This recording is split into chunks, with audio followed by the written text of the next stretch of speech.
ماما من دارم میرم سر کار. برو مادر، خدا پشت پناهت، مراقب خودت باش. یا قربونت برم، تو هم مراقب خودت باش. خدافظ داداشیا، خدافظ. این چه سر و وضعیه؟ اینجوری میری سر کار؟ این مثلا لباس فرم کارته؟ چشه مگه خوبه که؟ خوبه واسه اون طرف شهر خوبه. این طرف شهر اینجور لباس پوشیدن آنتن نمیده آبجی. حالا این دفعه چون لباس پوشیدی دیگه نمیفرستیم بری لباساتو عوض کنی، ولی سر تو میندازی پایین میری سر کار میای، تو راه هم مزایکا رو میشماری، برگشتی ازت امتحان میگیریم. چشم داداشیا، من همیشه همینجوری میرم، همیشه سرم پایینه. ای خاک تو سر من، ای خراب بشه این زندگی. یعنی میگه خدا نترسم بزنم سرمو تو دیوار که تو باید به خاطر چندر غاز بری سر کار. چند روز یه بار یادتون میاد به سر کار رفتن این بچه گیر بده. بابا یادتون رفته ما کلی قرض و قسط داریم. من که الان 2 ماه دارم میرم سر کار، باز چی شده داریم من گیر میدین؟ من هر روز عصبیم، به روتون نمیارم.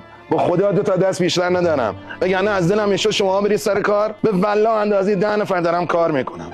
مادر وگرنه میگذاشتم تو بری گردو پوست کنی برا مردم. کار که آر نیست برادر من، زن و مردم نداره. من میخوام کمک خرجتون باشم. من رفتم، خدافظ. یه لحظه وایسا لیلا، ببین تو فست فودی تو آشپزخونه کار میکنی، اونجا کارگر مارگر مردم زیاده. به قرآن بفهمم یکیشون رو نظر داره میام کلاش میکنم تو فر پیتزا. به خدا اونجا اینقدر من سرم به کارمه، کسی اصلا کاری به کار من نداره. بعدش هم 1-2 بار شما رو دیدن با من، کسی جرئت نمیکنه سمت من بیاد.